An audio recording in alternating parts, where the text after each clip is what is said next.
సదాశివసమారంభాం శంకరాచార్యమధ్యమాం అస్మదాచార్యపర్యంతాం వందే గురుపరంపరాం. హరిః ఓం శ్రీ గురుభ్యో నమః. హరిః ఓం. క్రితం క్లాస్లో మనం చెప్పుకున్నట్టుగా ఈరోజు సద్దర్శనం అనేటటువంటి ఒక వేదాంత గ్రంథాన్ని మొదలు పెట్టుకుందాం. ఇది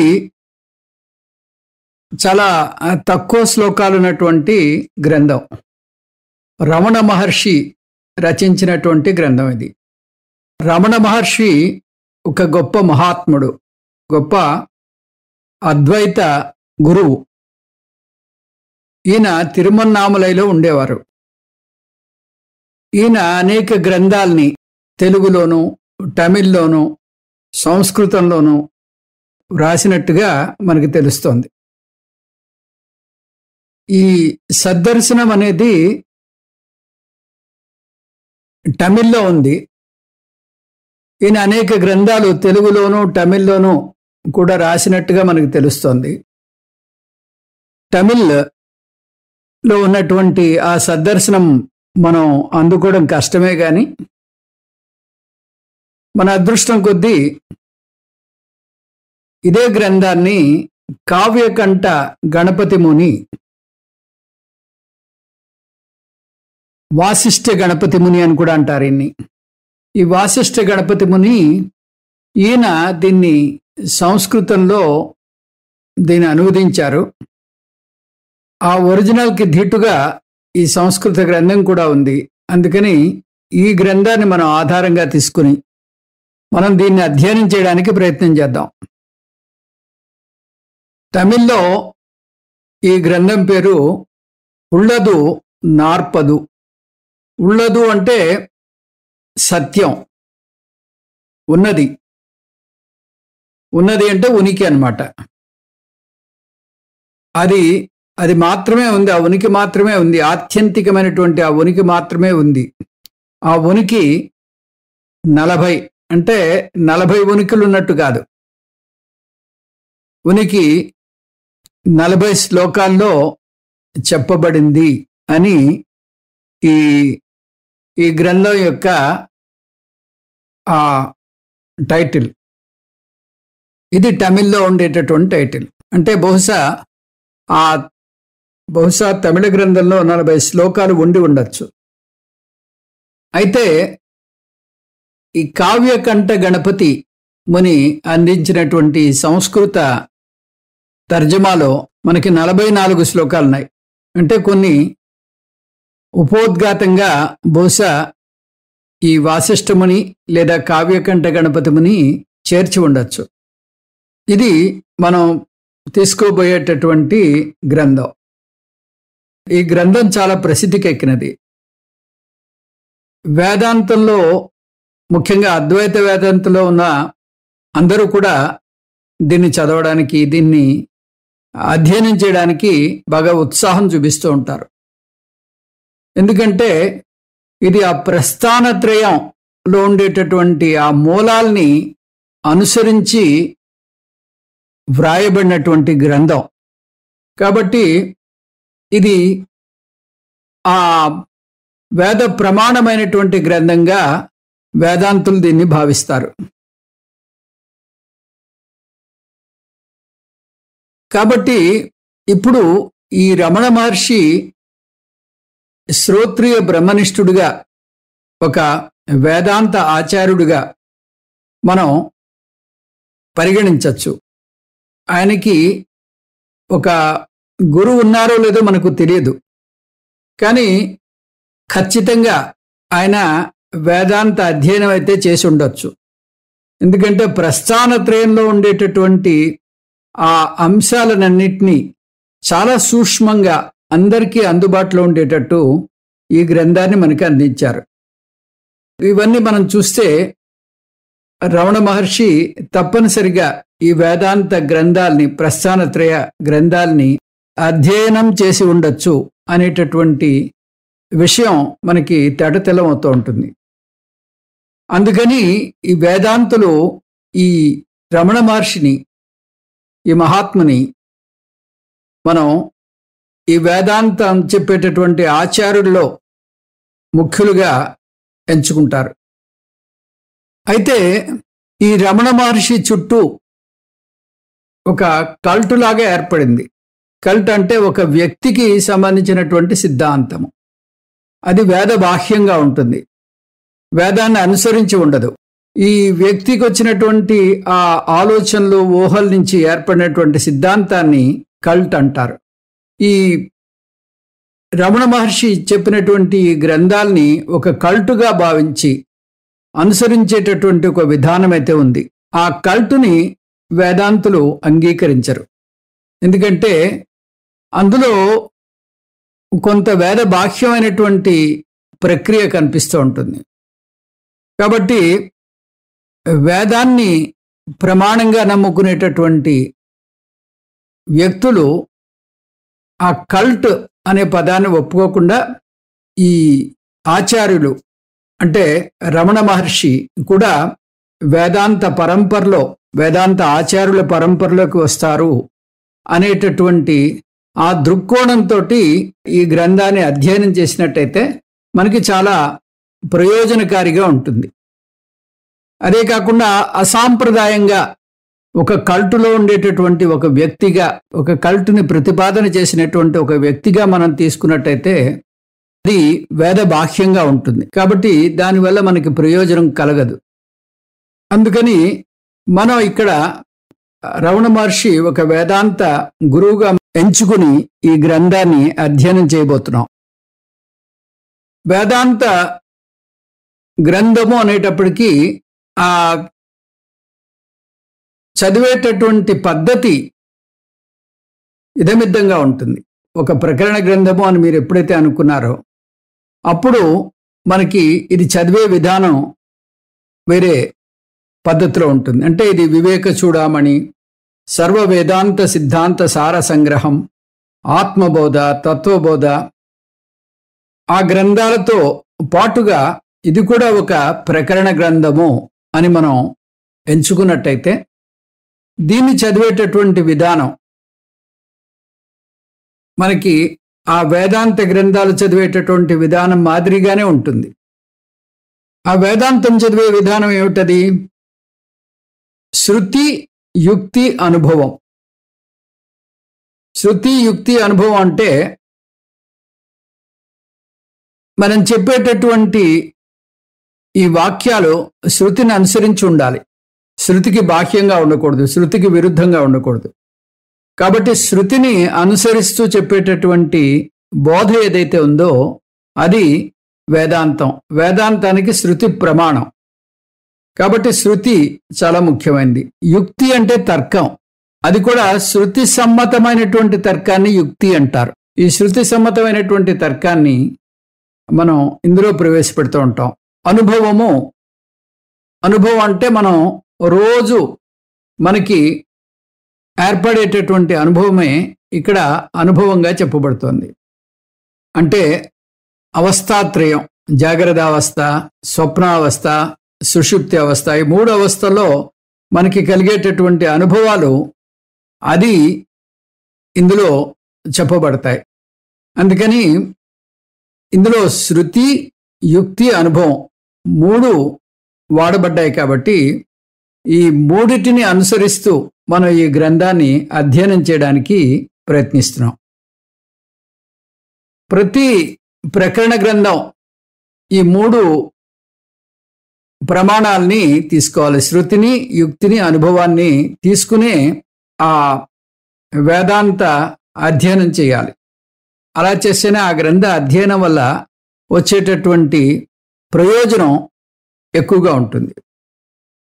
కానీ ఇక్కడ రమణ మహర్షి ఈ శృతియుక్తి అనుభవాల్ని ఎంచుకున్నప్పటికీ ఆయనకి తనకంటూ ఒక ప్రత్యేకమైనటువంటి ఒక నేర్పు, ఒక కూర్పు, ఒక రకమైనటువంటి ఆలోచన ఉంది. ఆలోచన వల్ల ఈ వేదాంతంలో ఉండేటటువంటి ఆ సూక్ష్మాన్ని గ్రహించిన వాడు కాబట్టి ఈ వేదాంత లోతుల్లోకి వెళ్ళడానికి సులభమైనటువంటి మార్గాన్ని ఈయన ప్రతిపాదన చేస్తారు. అదేమిటో మనం కూడా చూద్దాం.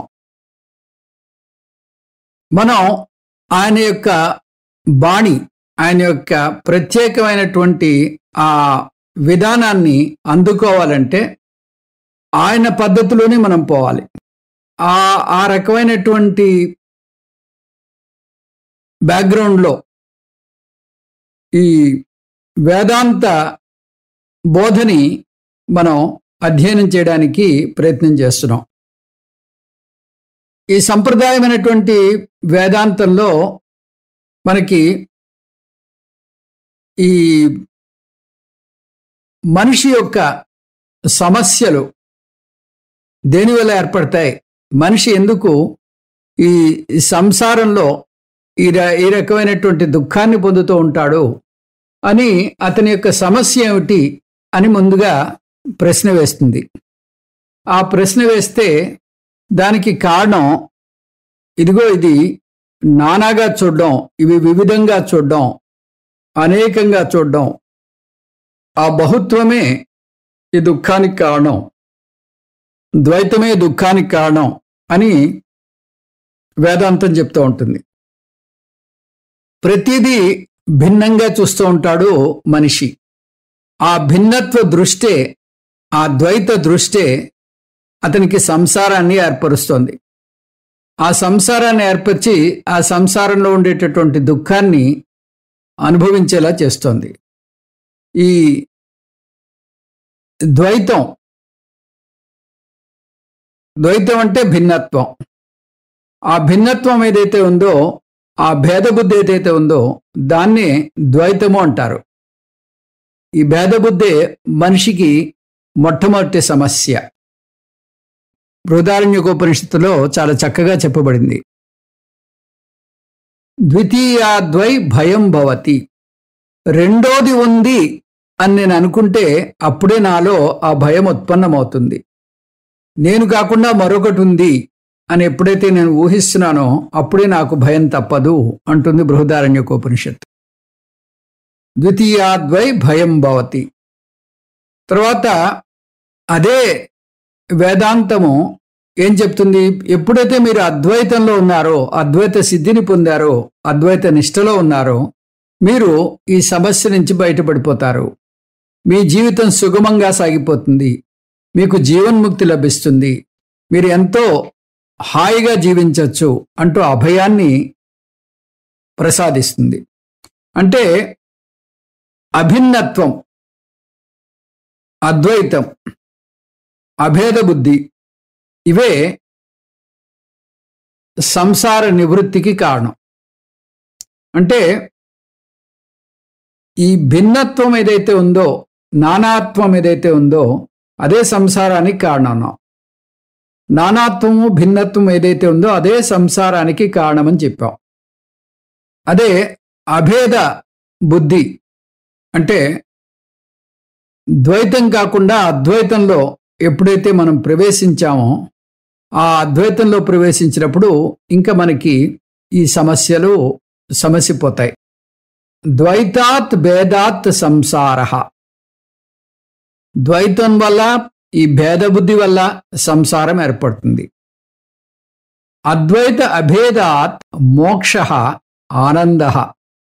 అద్వైతం అభేదం వల్ల, ఈ అభేద బుద్ధి వల్ల మనకి మోక్షము, ఆనందము లభిస్తుంది. ఇది చక్కగా ఈశావాస్యోపనిషత్తులో మనకి చెప్పబడింది.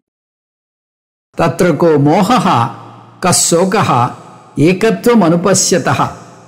ఆ ఏకత్వాన్ని అనుభవించేటటువంటి ఆ జ్ఞానికి మోహమెక్కడిది, శోకమెక్కడిది అంటోంది ఈశావాస్యోపనిషత్తు. ఎవరైతే ఈ ద్వైతాన్ని చూస్తున్నారో, ఎవరైతే ఈ అద్వైతాన్ని దర్శిస్తున్నారో, ఈ అభేద బుద్ధి కలిగి ఉన్నారో, ఆ వ్యక్తికి దుఃఖం అనేది లవలేశం కూడా ఉండదు. అతనికి ఎటువంటి సందిగ్ధము, ఎటువంటి ఆదుర్ద కానీ, ఎటువంటి ఆందోళన కానీ ఉండదు. ఎటువంటి మోహం కూడా ఉండదు, ఎటువంటి శోకము ఉండదు. తత్రకో మోహః కశోకః ఏకత్వం అనుపశ్యతి. ఏకత్వం అంటే అద్వైత అభేదత్వం. మొట్టమొదటిగా మనం తెలుసుకోవాల్సినటువంటి అంశము వేదాంతంలో ద్వైతం దుఃఖానికి కారణం, అద్వైతం ఆనందప్రదాయిని, ఆనందాన్ని ఇచ్చేది.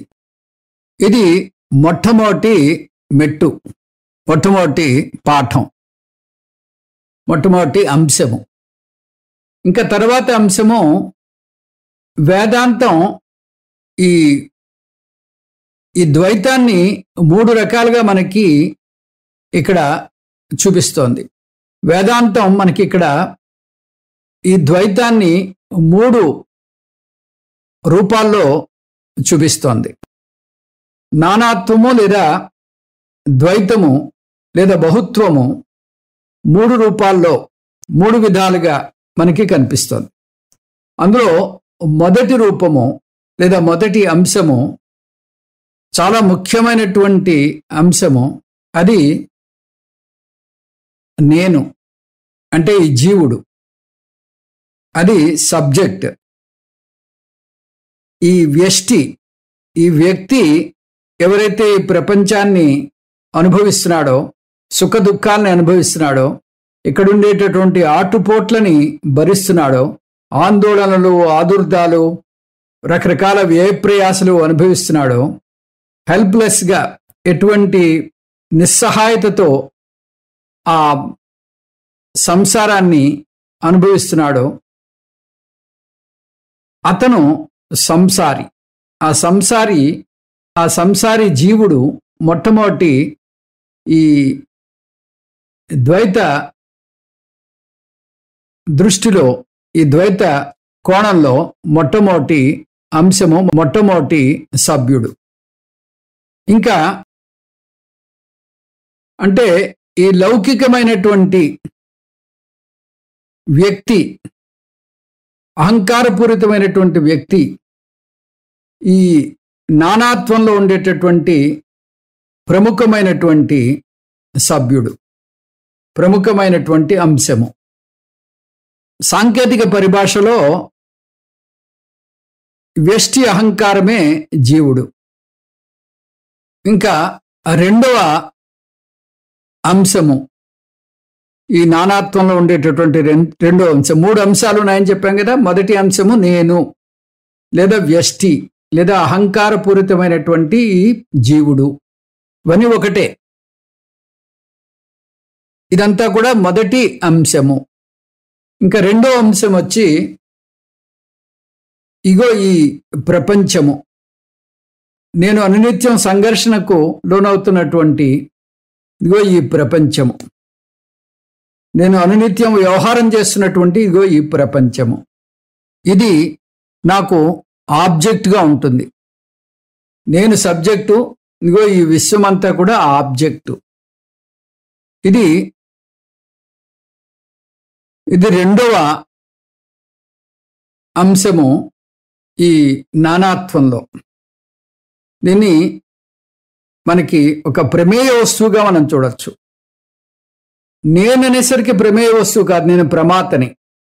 ప్రపంచము, విశ్వం అంతా కూడా ప్రమేయము, ఒక ప్రమేయ వస్తువుగా నాకు అనిపిస్తూ ఉంటుంది. సంస్కృతంలో దీన్ని జగత్ అంటారు. ఇప్పుడు జీవుడు, జగత్తు 2 అంశాలు వచ్చాయి. జీవుడు మొదటి అంశము, జగత్తు రెండో అంశము. ఈ నానాత్వంలో నాకు కనిపించేటటువంటి రెండో అంశము. మొదటి అంశం జీవుడు అంటే నేనే, రెండోది జగత్. మొదటి అంశం ప్రమాత, రెండోది ప్రమేయము. ఈ జగత్తుని నేను అనునిత్యం దాన్ని అనుభవిస్తూ ఉంటాను. ఆ అనుభవంలో కొన్ని దుఃఖ భూయిష్టమైనటువంటి అనుభవాలు ఏర్పడుతూ ఉంటాయి, కొన్ని చేదు అనుభవాలు ఏర్పడుతూ ఉంటాయి, కొన్ని కష్టమైనటువంటి అనుభవాలు ఏర్పడుతూ ఉంటాయి. అలాగే కొన్ని ఆనందకరమైనటువంటి సంఘటనలు కూడా వస్తూ ఉంటాయి. అనునిత్యం ఈ ప్రపంచంతో, ఈ విశ్వంతో వ్యవహారం చేస్తూ ఉంటాను. ఇది నాకు ప్రత్యక్షంగా కనిపించేటటువంటి వ్యవహారాన్ని ఇచ్చేటటువంటి ఈ ప్రమేయము. ఇది ప్రపంచము. ఈ ప్రపంచం నాకు సుఖాన్ని దుఃఖాన్ని రెండింటినీ ఇస్తోంది. ఈ ప్రపంచం నాకు పంచ జ్ఞానేంద్రియాలకి పంచ కర్మేంద్రియాలకి అందుబాటులో ఉంది. అంటే ప్రమేయ వస్తువు. ఈ ప్రపంచం ఇందులో జడ వస్తువులు ఉన్నాయి, చేతన వస్తువులు ఉన్నాయి. ఇది రెండవ అంశము, ప్రమేయ వస్తువు. ప్రమాత ప్రమేయము. ఇంకా ఈ ప్రమేయ వస్తువు ఎలాగైతే నాకు సుఖాన్ని దుఃఖాన్ని అనుభవిస్తుందో ఆ విధంగా ప్రమాత ప్రమేయము అనేటటువంటి విభజన నేను చేశాను. కాబట్టి సబ్జెక్టు ఆబ్జెక్టు అనేటటువంటి ఒక భిన్నత్వాన్ని నేను ఏర్పరచుకున్నాను. కాబట్టి ఈ రెండిటికి మధ్యలో ఆ భిన్నత్వం కనిపిస్తోంది, నానాత్వం కనిపిస్తోంది. ఇంకా ఈ రెండు కాకుండా, అంటే ఈ జీవుడు జగత్తు కాకుండా, జీవుడు అనునిత్యం ఈ జగత్తు నుంచి సుఖ దుఃఖాలు అనుభవిస్తున్నాడు. ఆందోళన, ఆదుర్ద, వ్యయ ప్రయాసలు, రకరకాలైనటువంటి కష్టాలు అనుభవిస్తున్నాడు. దీని నుంచి బయటపడాలంటే దీని సృష్టికర్త ఒకడున్నాడు. ఆ సృష్టికర్త మరొక అంశము, ఈ నానాత్వంలో మరొక అంశము, అదే ఈశ్వరుడు. ఈశ్వరుడు మీరు నమ్మినా నమ్మకపోయినా మరొక అంశం అయితే ఉంది. ఆ అంశము ఈశ్వరుడు. ఆ ఈశ్వరుడు మూడవ అంశము.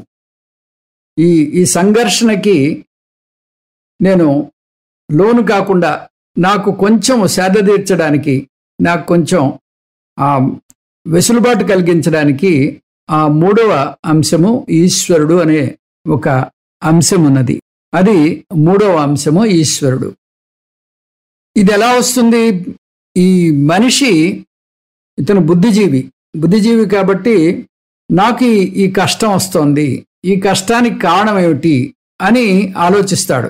ఈ రకమైనటువంటి ఆలోచన జంతువులు చేయలేవు, వృక్షాలు చేయలేవు. ఇక జడమైనటువంటి ఇదిగో ఈ డస్కులు, ఈ మైకులు ఇవి చేయలేవు. కేవలం మానవుడు మాత్రమే ఇటువంటి ఆలోచనని కలిగించుకుని దీనికి కారణం ఏమిటి అనేటటువంటి ఆలోచన చేస్తాడు. ఉదాహరణకి మనకి ఏ కడుపు నొప్పి వచ్చింది, ఈ కడుపు నొప్పి ఎందువల్ల వస్తుంది, ఏది తినడం వల్ల వస్తుంది అని దాని మీద ఆలోచిస్తాడు. ఆలోచించి మరోసారి అది తినకుండా చూస్తాడు. లేదా అది కూడా తెలియలేదనుకోండి, డాక్టర్ దగ్గరికి వెళ్తాడు. డాక్టర్ దగ్గరికి వెళ్ళి దాని యొక్క ఆ నివారణకి, ఆ కారణం ఏంటో కనుక్కొని ఆ నివారణకి కావలసినటువంటి ఆ విషయాన్ని సేకరించి ఆ వచ్చేటటువంటి నొప్పిని పోగొట్టుకుంటాడు. అదేవిధంగా ఈ ప్రపంచం, ఈ సంసారం నాకు ఇటువంటి దుఃఖాన్ని ఇస్తుందంటే ఈ సంసారాన్ని సృష్టించినది ఎవరు అని ఆలోచిస్తే దీని వెనకాల ఆ సృష్టికర్త, ఆ జగత్ కారణం, అదిగో ఈశ్వరుడు ఉన్నాడు.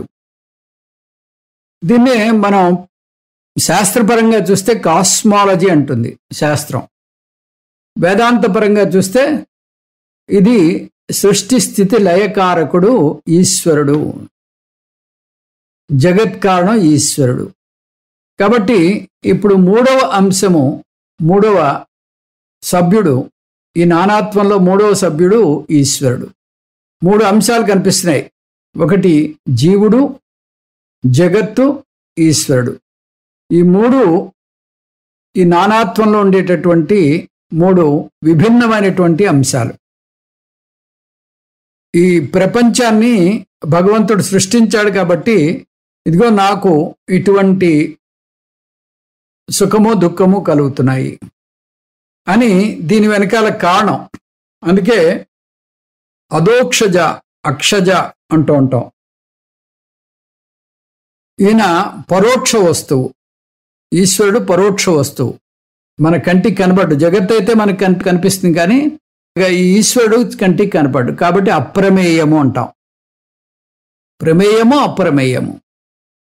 ఈ అప్రమేయంగా ఉండేటటువంటి జగత్ కారణమైనటువంటి ఈశ్వరుడు మూడో వస్తువు. కాబట్టి ఇప్పుడు మూడు వస్తువులు మనం విడగొట్టాం. మూడు వస్తువులు ఏమిటి? ఒకటి జీవుడు, రెండు జగత్తు, మూడు ఈశ్వరుడు. ఈ వ్యవహారం అంతా కూడా, ఇక్కడ ఉండేటటువంటి వ్యవహారం అంతా కూడా ఈ మూడిటి మధ్య జరుగుతూ ఉంటుంది.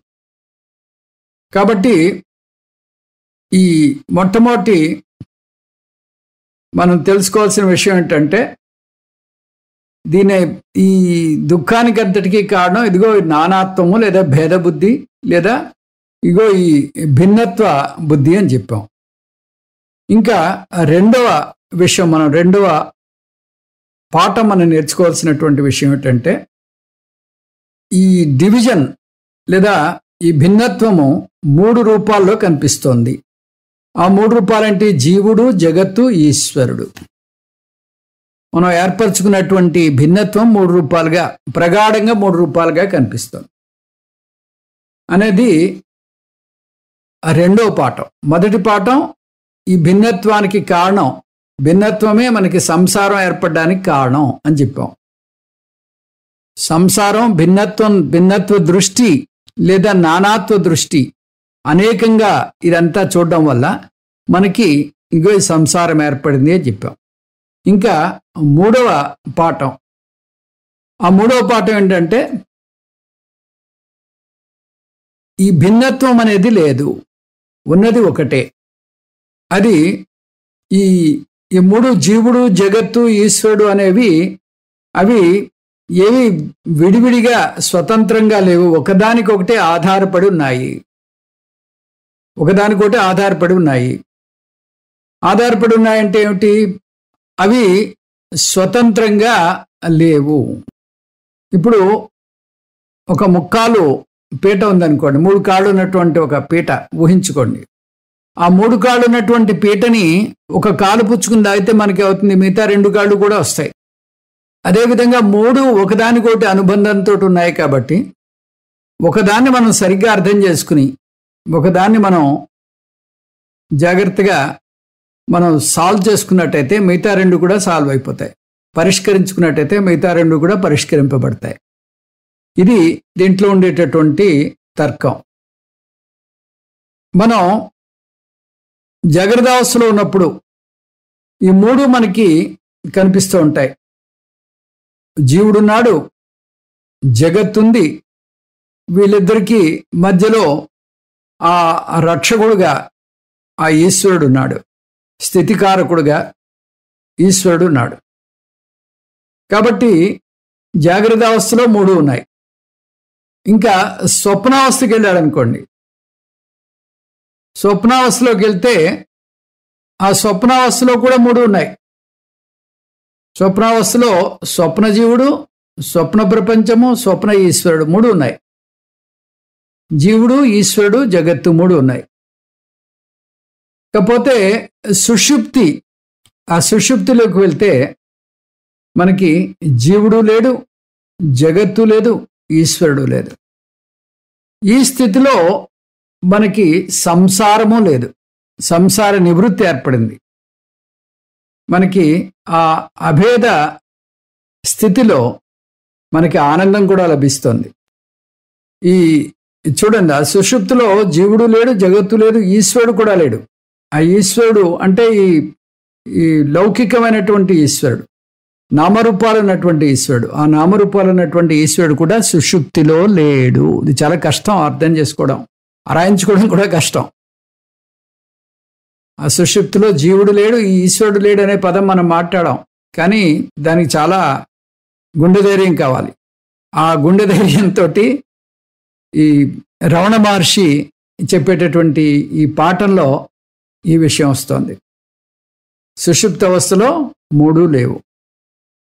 అంటే 3 ఉంటే మనకి ఇగో ఇక్కడ ఈ సంసారం ఏర్పడుతుంది. సంసార నివృత్తి కావాలి అంటే 3 ఉండకూడదు. 3 ఉండకూడదు అంటే ఏంటి? జీవుడు ఉండకూడదు, జగత్తు ఉండకూడదు, ఈశ్వరుడు ఉండకూడదు. జీవుడు జగత్తు బాగానే ఉంది, ఈశ్వరుడు ఉండకూడదు అంటే కొంచెం ఇబ్బందిగా ఉంటుంది. కొంచెం అంటే అది ఆ విషయాన్ని సరిగ్గా అర్థం చేసుకుందాం మనం. 3 ఉండకూడదు అనే విషయం ఎలాగో అది దాన్ని అర్థం చేసుకుంటే ఇబ్బంది ఉండదు. కాబట్టి ఈ భేదబుద్ధి పోవాలి అంటే ఈ ప్రగాఢంగా ఉండేటటువంటి 3 అంశాలు ఉండకూడదు. ఈ మూడు ఒకదాని మీద ఒకటి ఆధారపడి ఉన్నాయి కాబట్టి ఇందులో ఏ ఒకటి దాన్ని మనం త్యజించినా కూడా మిగతా రెండు కూడా ఆటోమేటిక్గా అవి కూడా త్యజించబడతాయి అన్నట్టుగా రమణ మహర్షి చెప్తారు. అంటే ఓ ముక్కాలు పెట్టెలో ఒక కాలుని అయితే మిగతా రెండు ఎలా వస్తాయో అదే మాదిరిగా మూడు ఒకదానికొకటి సంబంధం కలిగి ఉన్నాయి కాబట్టి ఏదో ఒకదాన్ని మనం పరిష్కరించినట్టయితే మిగతా మూడు కూడా పరిష్కరింపబడతాయి.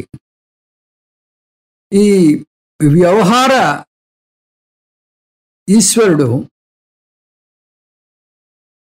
ఈ సంసారానికి కారణం, అలాగే వ్యవహార జీవుడు సంసారానికి కారణం, వ్యవహార జగత్తు సంసారానికి కారణం. కాబట్టి ఈ మూడు మనం నివృత్తి చేసుకోవాలి.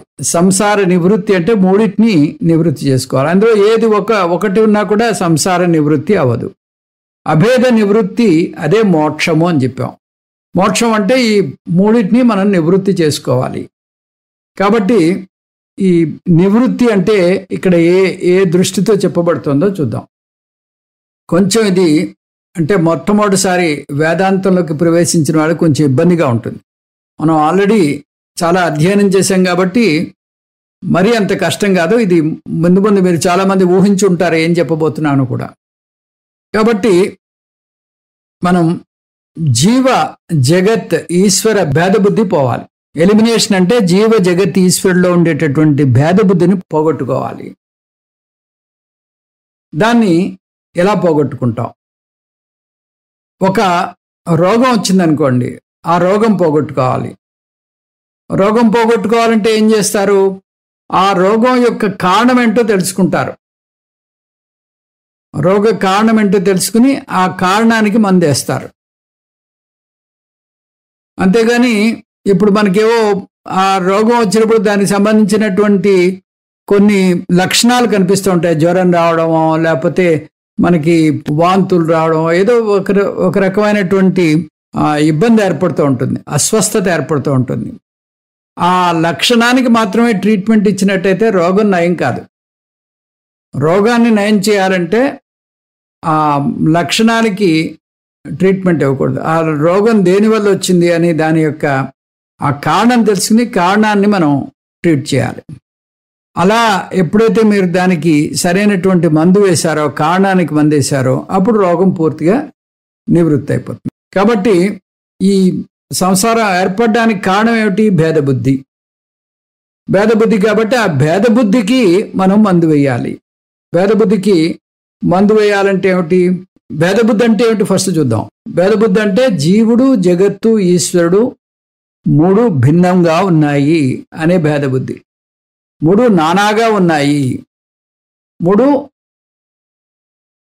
ఒకటి కావు అని ఈ రకమైనటువంటి ఈ భిన్నత్వాన్ని ఎప్పుడైతే మనం దర్శిస్తున్నామో అదే ఈ సంసారానికి కారణం.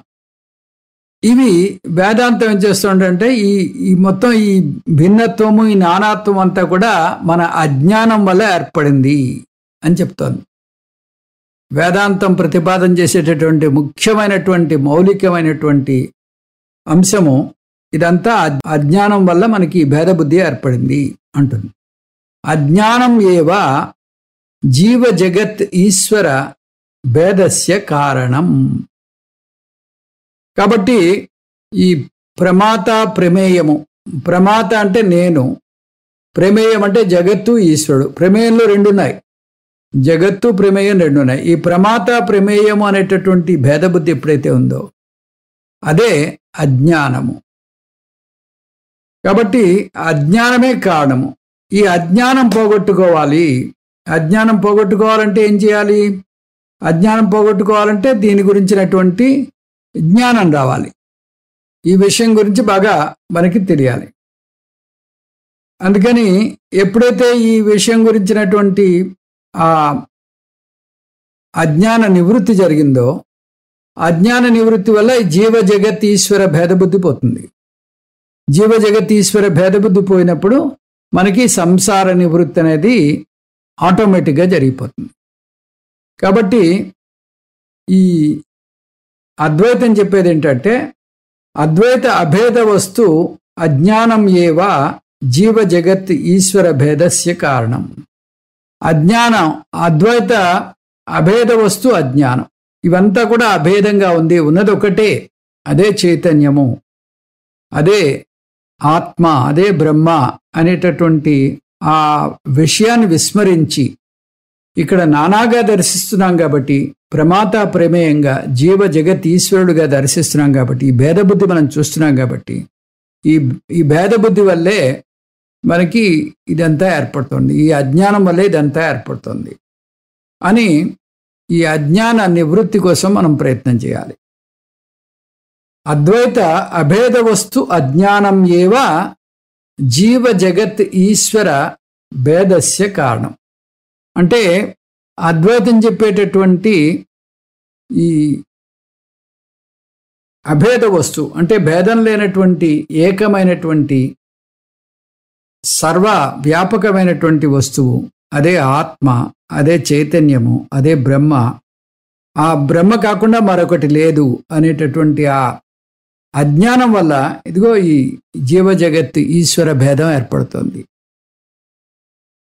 ఇప్పుడు ఈ భేదం పోగొట్టుకోవాలి. భేదం పోగొట్టుకోవాలంటే ఇదంతా ఇదిగో ఈ అభేద వస్తువు అంటే, అభేద వస్తువు అంటే ఏంటి? చైతన్యము లేదా ఉనికి. ఇక్కడ రమణ మహర్షి ఉనికి అనేటటువంటి పదాన్ని ఎక్కువ వాడుతుంటారు. ఎరుక, ఉనికి అనేటటువంటి పదాన్ని వాడుతూ ఉంటారు. ఆ ఉనికి అనేది సత్. ఆ సత్తు వల్లే ఇదంతా ఏర్పడుతుంది. ఈ సత్తు ఒకటే, సత్తే నిత్యము. జీవ జగత్ ఈశ్వరులన్నీ కూడా ఇవి ఒక టైంలో వచ్చి ఒక టైంలో వెళ్ళిపోతూ ఉంటాయి. అంటే ఎప్పుడైతే సృష్టి కాలంలో మాత్రమే ఈశ్వరుడు, ఈ ప్రకటితమైనటువంటి ఈశ్వరుడు ఉంటాడు, సద్రూపంలో ఎప్పుడూ ఉంటాడు. కానీ ప్రకటితంగా మనకి ఈ జగత్ కారణ రూపంగా మనకు కనిపించాలంటే సృష్టి కాలంలో మాత్రమే ఉంటాడు. కాబట్టి ఆ ఈశ్వరుడు, జగత్తు, తర్వాత ఈ జీవుడు, ఈ ముగ్గురు కూడా పరిమితి కలిగిన వాళ్లే అంటోంది సద్దర్శనం. పరిమితి కలిగిన వాళ్ళే అంటే ఏంటి? ఒక టైంలో వస్తారంటే సృష్టి కాలంలో వస్తారు, మళ్ళీ ప్రళయకాలంలో అవ్యక్తంలోకి వెళ్ళిపోతారు. ఈ మూడు కూడా వెళ్ళిపోతాయి. కాబట్టి ఈ మూడు కూడా అవి నిత్యమైనవి కావు. సత్ మాత్రమే నిత్యము. సదేవ సౌమ్య ఇదమగ్రే ఆసీత్ ఏకమేవా ద్వితీయం అంది చాందోగ్యం. కాబట్టి ఆ సత్ అనే దాన్ని పట్టుకోవాలి మనం. సత్ అనే దాన్ని తెలుసుకున్నట్టయితే ఇగో ఈ భేద బుద్ధి పోతుంది. యస్యేవ స్ఫురణం సదాత్మకమసత్కల్పార్థకం భాసతే సాక్షాత్ తత్వమసీతి వేద వచస యోబోధయత్యాశ్రితాన్ యత్ సాక్షాత్ కరణాత్ భవేన్న పునరావృత్తిర్భవాంబోనిధౌ తస్మై శ్రీ గురుమూర్తయే నమయిదం శ్రీ దక్షిణామూర్తయే. 3వ శ్లోకము మనం ఆ దక్షిణామూర్తి స్తోత్రం గురించి తెలుసుకున్నప్పుడు దీని విషయం తెలుసుకున్నాం.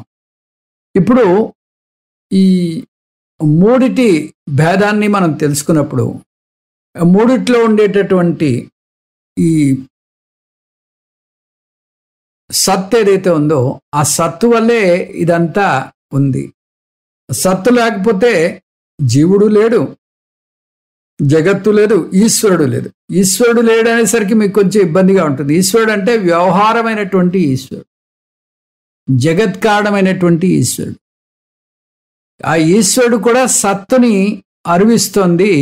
ఈ సత్ అంటే ఈ సత్ అనేది ఇది జీవ జగత్ ఈశ్వరుల యొక్క ఆ లక్షణం కాదు, పార్ట్ కాదు, దాని నుంచి ఉత్పన్నమైనది కాదు అంటోంది.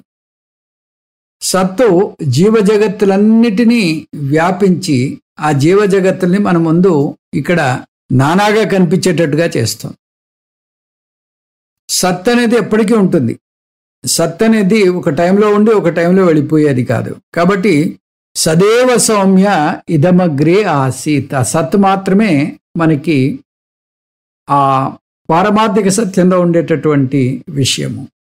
జీవ జగత్ ఈశ్వరుడు మూడు కూడా ఒక టైంలో వచ్చి ఒక టైంలో వెళ్ళిపోతూ ఉంటాయి. ఈశ్వరుడు కూడా, ఈశ్వరుడు అంటే ఆ సృష్టి కాలంలో ఈ జీవుడికి జగత్తుకి మధ్యలో సంధానకర్తలాగా స్థితికారకుడిగా ఉంటాడు.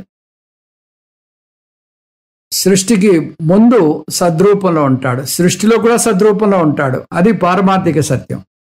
ప్రళయంలో కూడా సద్రూపంలో ఉంటాడు. ఈ సద్రూపంలో ఉండేటటువంటి ఈశ్వరుడే అసలైనటువంటి ఈశ్వరుడు. మనకి ఈ వ్యవహార ఈశ్వరుడు అంటే నామరూపాలతో ఉండేటటువంటి ఈశ్వరుడు ఎవరైతే ఉన్నాడో ఆ ఈశ్వరుడు ఆయన కూడా పరిమితత్వం కలిగిన వాడు అని మనకి ఇక్కడ కొత్త అంశాన్ని మనకి ప్రవేశపెడుతోంది ఈ సద్దర్శనం.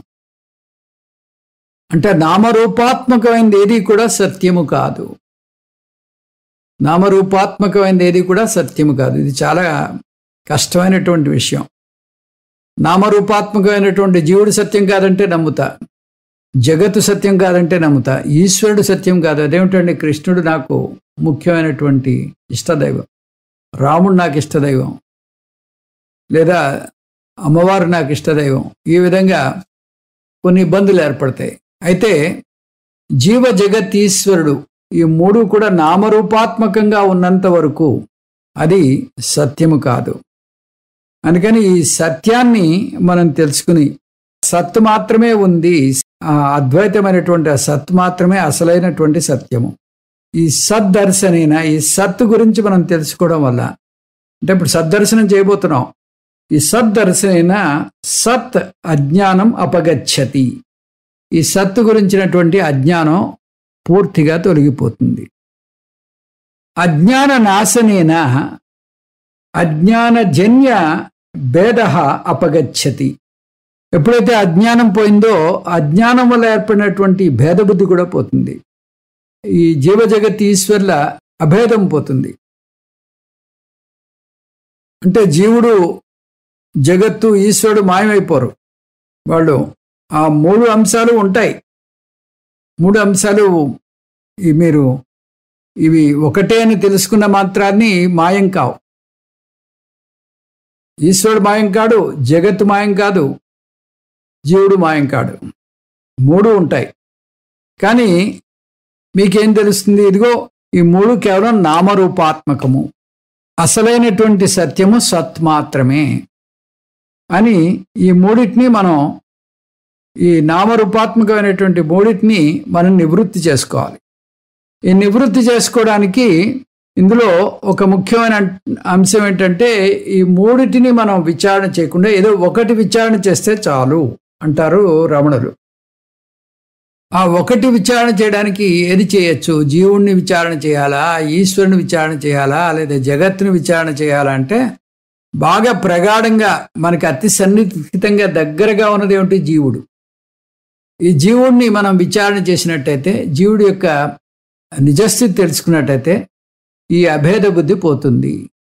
ఈ జీవుణ్ణి మనం పరిశీలన చేసినట్టయితే, ఈ జీవుణ్ణి అవగాహన చేసుకున్నట్టయితే, సత్యదృష్టితో చూసినట్టయితే మీకు ఈ జీవ జగత్ ఈశ్వరుడు ముగ్గురు కూడా అవగతం అవుతారు.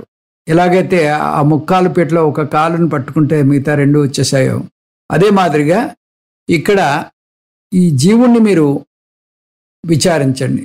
జీవుడి యొక్క నిజస్థితిని తెలుసుకోండి. తెలుసుకుంటే మీరు జగత్తు యొక్క నిజస్థితి తెలుస్తుంది, తర్వాత ఈశ్వరుడు యొక్క నిజస్థితి కూడా తెలిసిపోతుంది. ఈ జీవుడు ప్రగాఢంగా అహంకార రూపంలో కనిపిస్తున్నాడు. ఇక్కడ నేనే చేస్తున్నాను, ఇది నేనే, నా వల్లే అవుతోంది అనేటటువంటి అహంకారపూరితమైనటువంటి ఆ జీవుడు మనకి కనిపిస్తూ ఉంటాడు. కాబట్టి ఈ అహంకారాన్ని మనం కానీ అధ్యయనం చేసినట్టయితే, ఈ అహంకారం అనేది ఏమిటి, ఎక్కడి నుంచి వస్తుంది, ఈ అహంకారం యొక్క స్వరూపం ఏమిటి అని ఈ అహంకారాన్ని మనం కానీ అధ్యయనం చేసినట్టయితే, ఈ అహంకార నివృత్తి ఏర్పడినట్టయితే అప్పుడు మనకి ఈ జీవుడు, జగత్తు, ఈశ్వరుడు ఈ మూడు కూడా నివృత్తి అయిపోతాయి. అందుకని ఈ మొత్తం గమనంలో మనం అహంకారం మీద ఎక్కువ అధ్యయనం చేయబోతున్నాం. ఈ అధ్యయనం చేసి అహంకార నివృత్తి ఎలా చేసుకోవాలో రమణులు చాలా చక్కగా చెప్తారు. ఇది చాలా విశిష్టమైనటువంటి గ్రంథం. ఈ దృక్కోణంలో మనం ఇంతవరకు చూడలేదు. ఇది ఈ గ్రంథం మనకి చాలా ప్రయోజనకారి, ప్రాక్టికల్గా మనం ఏం చేయాలనే విషయాన్ని చెప్తుంది. కాబట్టి మన ఆచార్యులు దీన్ని కూడా మన ప్రకరణ గ్రంథాల్లో ఒకటిగా మనకి ఏర్పరిచి దీన్ని కూడా అధ్యయనం చేయమంటూ చెప్పారు. ముఖ్యంగా మనం తెలుసుకోవాలంటే ఈ భేదబుద్ధి అనేదే సంసారానికి కారణం అని చెప్పాం. భేదబుద్ధే సంసారానికి కారణం. అయితే ఈ భేదం ఎన్ని రకాలుగా కనిపిస్తోంది అంటే భేదం 3 రకాలుగా కనిపిస్తోంది. ఎలా కనిపిస్తుంది? జీవుడిగా కనిపిస్తోంది, జగత్తుగా కనిపిస్తోంది, ఈశ్వరుడిగా కనిపిస్తోంది, ప్రమాత ప్రమేయ వస్తువులుగా కనిపిస్తోంది. ఈ జగత్తు, ఈశ్వరుడు, జీవుడు, ఈ మూడిటి మధ్యన ఎటువంటి వ్యత్యాసము లేదు, ఉన్నది సత్ మాత్రమే అని ఆ సద్దర్శనం చేయించడానికి రమణులు పూనుకుంటున్నారు. ఈ సద్దర్శనం చేయాలి అంటే మనం ఏం చేయాలంటే జీవుని కానీ ఈశ్వరుని కానీ జగత్తుని కానీ మనం అధ్యయనం చేయాలి. వాటి నిజస్థితి తెలుసుకోవాలి. ఆ నిజస్థితి తెలుసుకోవాలంటే ఈశ్వరుడు పరోక్ష వస్తువు, జగత్తు నామరూపాలతో విస్తారంగా వ్యాపించి ఉంది. మనకి చాలా ప్రగాఢంగా, చాలా దగ్గరగా జీవుడు అహంకార రూపంలో కనిపిస్తున్నాడు. ఈ అహంకారాన్ని అధ్యయనం చేసి అహంకార నివృత్తి ఎప్పుడైతే చేశామో అప్పుడే ఈ భేదబుద్ధి నాశనం అయిపోతుంది. కాబట్టి ఇది సింపుల్ టెక్నిక్. దీన్ని మనకి 44 శ్లోకాల్లో కావ్యకంఠ గణపతి ముని గారు ఆ రమణుల యొక్క హృదయాన్ని మనకి చూపిస్తూ ఈ సద్దర్శనాన్ని అందించారు. దాన్ని మనం కూడా అధ్యయనం చేసి ఆ విషయాన్ని గ్రహించడానికి ప్రయత్నిద్దాం. ఓం తత్సత్. సర్వం శ్రీకృష్ణార్పణమస్తు. ఓం పూర్ణమదః పూర్ణమిదం పూర్ణాత్ పూర్ణముదచ్యతే పూర్ణస్య పూర్ణమాదాయ పూర్ణమేవావశిష్యతే. ఓం శాంతి శాంతి శాంతి. హరి ఓం. శ్రీ గురుభ్యో నమః. హరి ఓం.